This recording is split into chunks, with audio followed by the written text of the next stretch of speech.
Hello YouTube, and welcome back. It is time to do part 5 of my favorite albums of 2019. This is going to be a shorter video. We've only got 5 to talk about on here, and then the final video is going to be the top 5 of the year. And I've also only got one physical thing to show this time. Everything else is, I don't own it. So this is going to be a bit shorter of a video. So if you guys are ready, let's go ahead and get started with part 5 of this list. First up is the Bloodstained Ritual of the Night soundtrack. This is a soundtrack to a excellent video game that came out this year that is basically a spiritual successor to the Castlevania series, especially particularly the Metroidvania style Castlevanias. I'm a huge Castlevania fan. I backed this on Kickstarter. Couldn't wait for it to come out.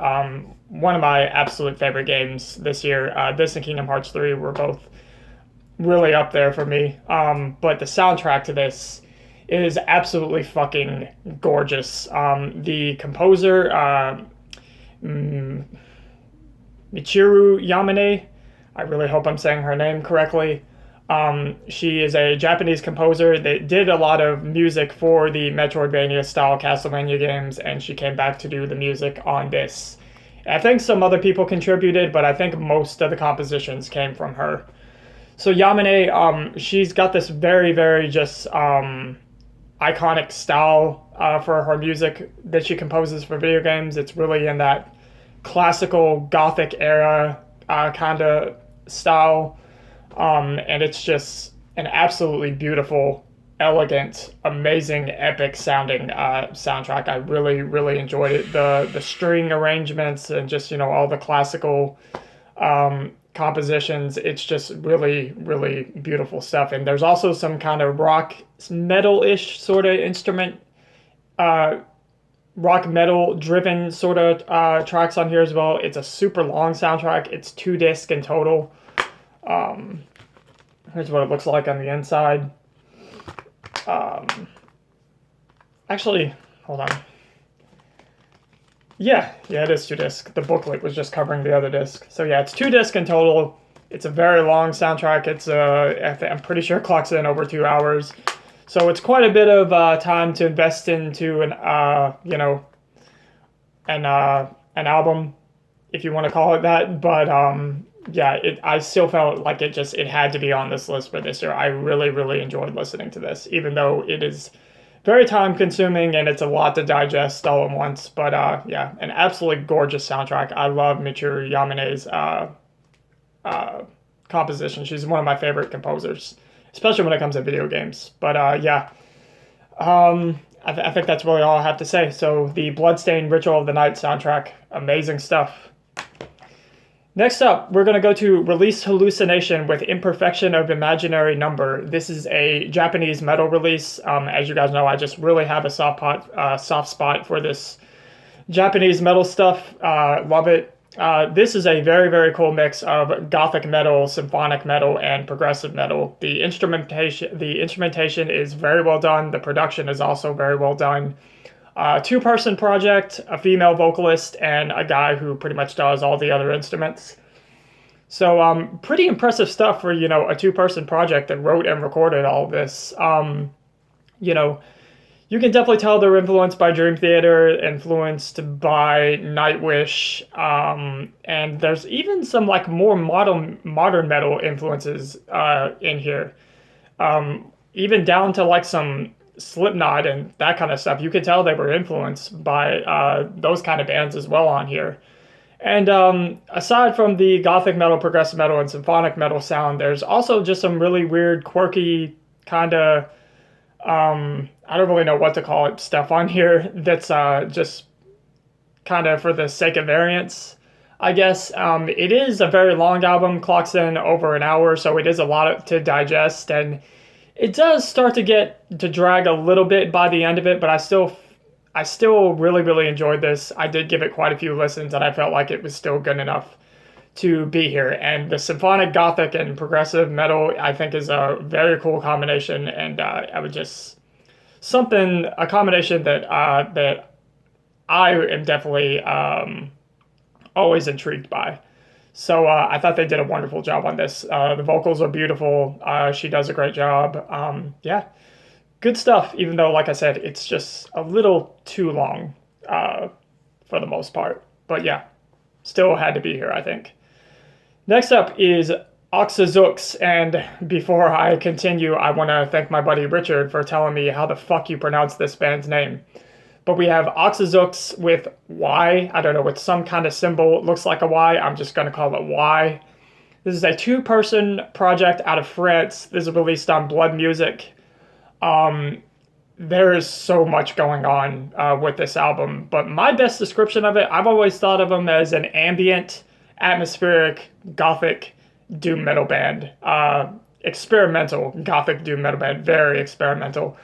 So yeah, this is a very experimental sounding album. It's big, it's grandiose sounding. The production is really, really good. There's a lot of weird electronic kind of elements thrown into it, but it gives off a lot of emotion. The atmosphere and ambience is absolutely great, spellbinding. Lots of really cool riffs on here, and it does get pretty damn heavy. I mean, like I said, this is a gothic doom metal project for the most part, to my ears anyway. But there really is just a whole lot of different things going on here. This is one of those bands where they are not afraid to throw something weird at you at any turn during this album. Yeah, just really, really good stuff. Just otherworldly, really. Just alien and just odd, but just it all comes together in a great cohesive way, and it all makes a lot of sense. And what they also did on this album that was different from their previous two albums, they threw in some more aggressive vocals on here. They kind of do some death growls on here, which I thought was a really nice touch. But yeah, if you're looking for something really unique and different this year, look no further than Öxxö Xööx with Y. Next up, we're going to go to Grief Collector with From Dissension to Avowal. So, if you guys are you guys tired of me talking about Salted Eternus and Robert Lowe? Well, guess what? I'm talking about Robert Lowe again. So, this is once again, another project that I decided to check out because Robert Lowe's doing vocals on it, but this is really, really solid doom metal. Very well played, very well arranged, good musicianship, great doomy, heavy riffs. Quite a bit of atmosphere with this too. Robert Lowe's vocals, the one thing that I really noticed about that is his voice has definitely aged when you compare it to what he did with the latest Solitude album, with the Concept of God album, or even the last Candlemass album, Psalms for the Dead, which was 2012. But you can definitely tell that his voice has aged, but he still does a fantastic vocal performance on this. I really, really enjoyed it still. And I can't wait to hear what he does with this Gathered in Darkness album that's supposed to come out soon. But yeah, Grief Collector, as the name implies, this album is a concept album all about the different stages of grief. So that's the lyrical themes behind this album. But yeah, just good, doomy, heavy music. Like I said, very well played, very well arranged. I like the bass flourishes that are on this album too. Really, really cool. So yeah, Grief Collector with From Dissension to Avowal. And the final one we're going to talk about is Entrails with Rise of the Reaper. This is released on Metal Blade, their second release on Metal Blade. Another new vocalist, and I like this vocalist a hell of a lot more than the guy that was on the last album. World Inferno, I think that's what the last album was called. It was the one released back in 2017. But I think this vocalist is way better. He's a lot closer to the guy that they had on the first three albums. I can't remember his name at the moment either, but he did the bass and vocals for the first three Entrails albums. Entrails are definitely not doing anything new. This is just your typical Swedish death metal worship, but I can't not back it because it's done so fucking well. From just the playing, and just they really do nail that Swedish death metal sound, and they do it so goddamn well. And it's a sound that I really love and can't get enough of. And when solid bands like Entrails do this style and they do it well, I'm gonna fucking listen to it. I don't care how many other bands are doing it. you know, I know a lot of people don't really like that, and you know they get tired of that, which is understandable. But Entrails, man, yeah, I can't get enough of this kind of sound. I love how Entrails does it. Every album they've done so far has been an absolute banger, and this is no different. Amazing riffs, just very very cool.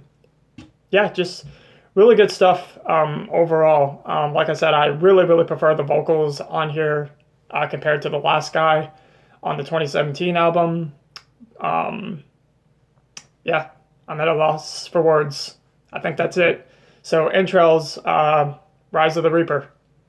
And that's going to do it for part 5. We got one more video to go, guys. The final part of this list, the top 5. So stick around for that, and I will see you again for part 6 very soon. All right.